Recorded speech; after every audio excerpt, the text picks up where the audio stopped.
Creativity is a facade, and I mean that literally. It is the glorious exterior to a wonderfully ornate building, the monument to your artwork and to your creative endeavors. Creativity gets so much credit because it is what everyone sees, or rather, what everyone thinks they see.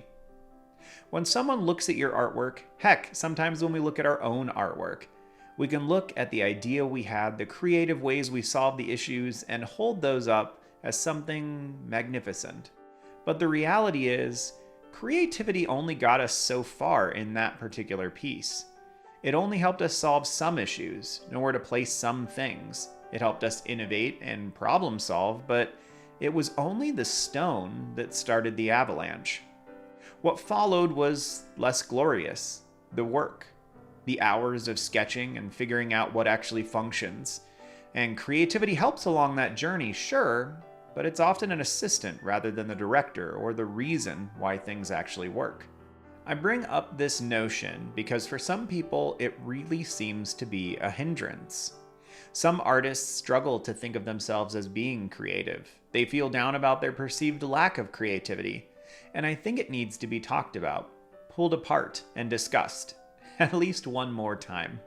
Because, after all, creativity is not so simple. And I think we will talk about a couple different aspects of it while I work on these robots in the background. So let's start with the obvious, that creativity is about our idea generation. This is probably the most widely believed thing about creativity, and of course, there is truth in it. Creativity is often like a spark or the ignition to an engine. It gets things started, and it helps things to keep moving forward in some fashion, but without the other components, it is capable of little on its own. So maybe it is largely about idea generation. Ideas for projects, ideas for solving problems, ideas for whatever it might be. And perhaps the issue here is actually the overvaluing of ideas, or the thinking that ideas alone solve the problem or accomplish anything. Ideas are cheap, just like I talked about in a recent video. Important, yes, but they don't get us very far. This, I think, is the first thing that we have to start to dismantle about our understanding of creativity, that it is either chiefly or only related to the generation of ideas. Because we can trick ourselves into thinking, I have a great idea, and therefore now I can have a great project. There's two aspects to this, of course, that you need a great idea to make a great project, or that a great idea guarantees that the final product will be good. And both of these are not true. You can have awesome work, awesome projects, studies, whatever it might be that you're going after, that can be amazing without any real good idea. I mean, if you really think about it, much of the time that you work from reference, there isn't a whole lot of an idea behind that. You're working from a resource and you're copying it. Maybe you're articulating it in some rather interesting way. But I've seen many, many paintings over the years that are simply a painting of the landscape with almost no liberties taken, and they are wonderful pieces of art. One could even say that those pieces of art are fairly uncreative in the way that they've been structured, and yet they're still beautiful. They still achieve something. The other notion is maybe more dangerous, that if you have a good idea, whatever a good idea might be, that you are now guaranteed success in whatever pursuit it is, or even if it just ups the chances. And I don't think this is true at all. I think that sometimes you run into people who are really, really good at developing ideas and they're really bad about applying them. I ran into this in my professional work when I was serving in the administration of a charter school here in Colorado. I had a friend, a colleague that I worked with. Over time, it became pretty apparent to the two of us that he was really adept at coming up with ideas, and I was much better at actually putting them into practice. This took a little bit of time for us to figure out because, of course, I like coming up with ideas, and he liked applying them, but we found that our strengths were actually tailored differently. So a lot of our discussions would be him coming up with an idea and me kind of tempering it based on reality, based on what was doable given the resources that we had. And then I would start to devise the process for how that was handled. I guess the point here is that Having a good idea does not guarantee you the ability to actually enact that idea, to make it come to fruition. Sometimes you need other people, and sometimes you just have to put in the work, even if that's not necessarily your strong suit. Creativity, by its nature, perhaps lends itself more to the creation of ideas, the things that get stuff started. But that is not where it stops, and that is certainly not the full breadth of the thing. Creativity is also a skill that is developed, not just a state of being that you're born into. This is perhaps an elusive or unknown thing to many people outside of the creative realms. I could not begin to tell you how many times over the years I have heard people talk about or mention how creative someone else was, like it was some grace-given gift that they had simply not been blessed with in their youth. I think many people actually believe this, though. They actually believe that creativity is simply a state of being. It's something that you are either born with or born without. This is what a lot of artists feel when people simply throw out things like, "Oh, I wish I could do that. You're so creative." Those comments probably mean well, but they come across as a little deprecating, as a little condescending, almost like, "Oh, well, you were born with the ability to be creative, to come up with ideas, and so, yeah, of course you're going to do these things." It's an undervaluing, in almost all cases, of a skill that is built up by artists. Is it conceivable that some people are born with different levels of talent than other people? That those of us who are fairly creative in our childhood and early adulthood, that we were born with that in some capacity? Yeah, absolutely. I think that's probably the case. I know there are some people who like to debate the concept of talent versus skill.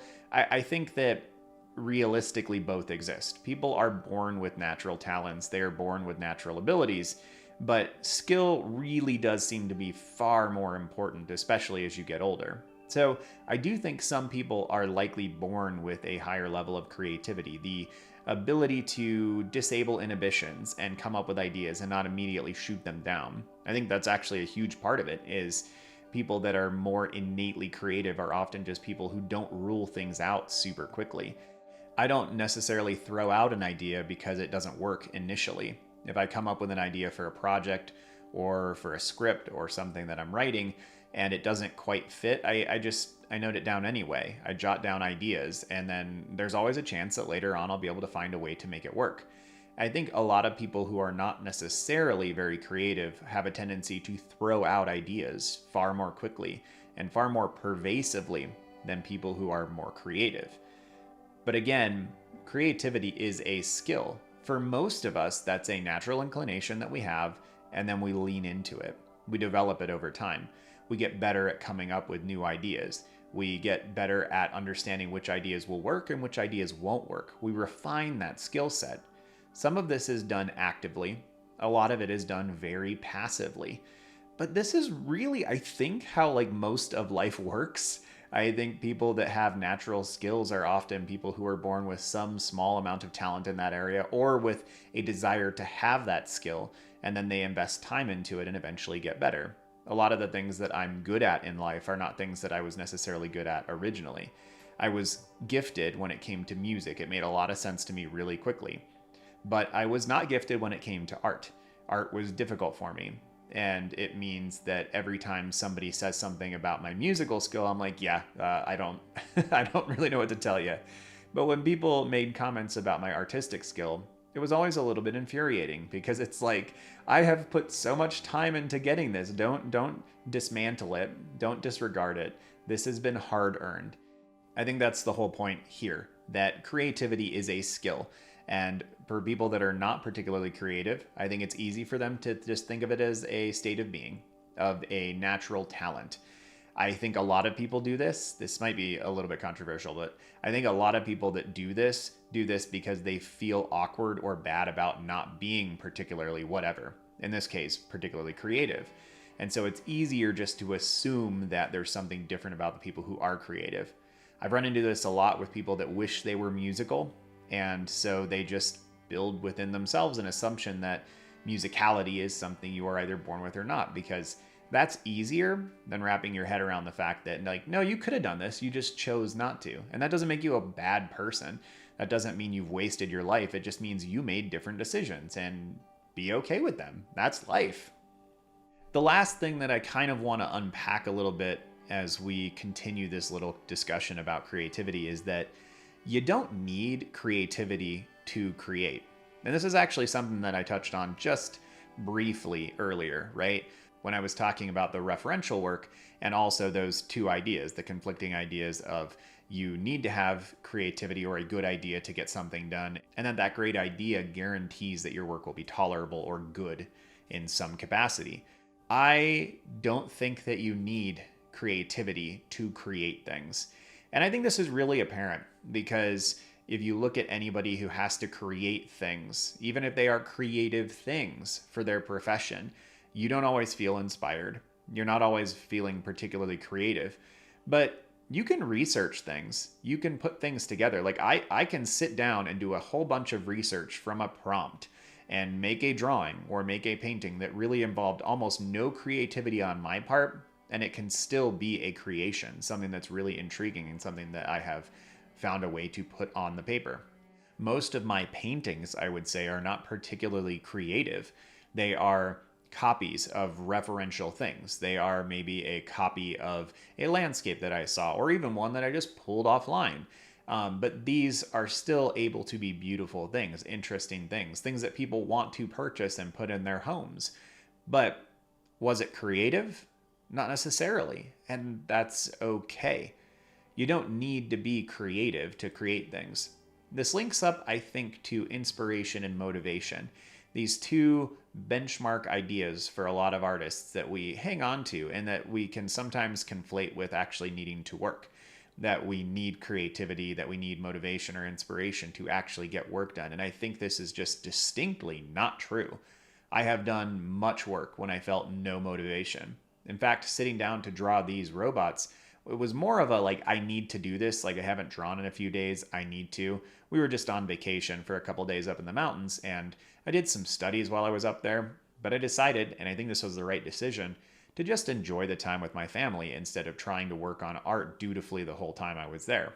So this was mostly just, I know I need to do this. I need to get back into drawing because it's been a couple days. This drawing didn't particularly turn out the way that I wanted it to, but it was just about getting back into it, and that's okay. The only creativity in this drawing really was the concept, and the concept morphed right off the bat because I plotted things differently than I wanted to. I was going to have a robot kind of reaching out towards this singular flower in a dying landscape. That was the whole creative impetus. Very small. Now, I didn't have to be particularly creative about the robots or anything because I've been working on this big series of them. It's one of the reasons why I've talked on this channel about it, how important it is to have personal projects and a series that you're working on, perhaps, because it takes away from needing motivation and inspiration. You know what you need to do. So I didn't have to be particularly creative here. I was not inspired to make this. I was not particularly motivated to make this, and yet make it I did. And I enjoyed most of the process. And though this drawing didn't quite turn out how I wanted, I'm probably going to do another version of it, and I feel like I've learned a couple things through the process, so I know the next one will be better. And I got warmed up for the next drawing, which I actually really enjoyed, and you'll see that one in the next sketchbook session. No, I don't think that you need creativity to create, and I think that reality bears this out. So if you don't feel like you are particularly creative, you don't feel like that is something that you have in spades, but you still want to draw, you still want to paint or sculpt or whatever, good, because you don't need it. It might be a skill you develop over time. You might be totally content and happy just developing ideas that other people work with, or maybe you're just going to work from reference. All of those are fine pursuits. You're not less of an artist because you are less creative, or because you work from reference, or because other people dictate things to you. So much of the artist concept is just fabricated. It's a really difficult thing to define, like what makes you an artist. Though I wouldn't necessarily say that it's just a person who makes art. I think that it's a more valuable discussion than that. But let me know in the comments below if you'd like to talk about that at some point. If you'd like me to ramble about what makes a person an artist. I'm sure I will get some flack and yelled at, but I'll try to caveat it with, these are my thoughts after doing this for 30 some odd years and teaching for 11 of those. So we're going to wrap this up here. Thank you for your time. As always, if you are looking to join an art community, we have a Discord server attached to this channel. There'll be a link to it in the description below. The community is awesome. We help each other and we work through critiquing our own artworks, getting assistance, and then just ranting and rambling about art-based things. Thank you to Patron Who, What, Where, When for your continued support. And if you would like to support us here on the channel, you can obviously just continue watching these videos. That helps out a ton. But if you'd like to go beyond that, you'd like to get access to some things ahead of time, see a little bit more of my process, you can check out the Patreon link below as well. Have a good one, y'all. See you soon.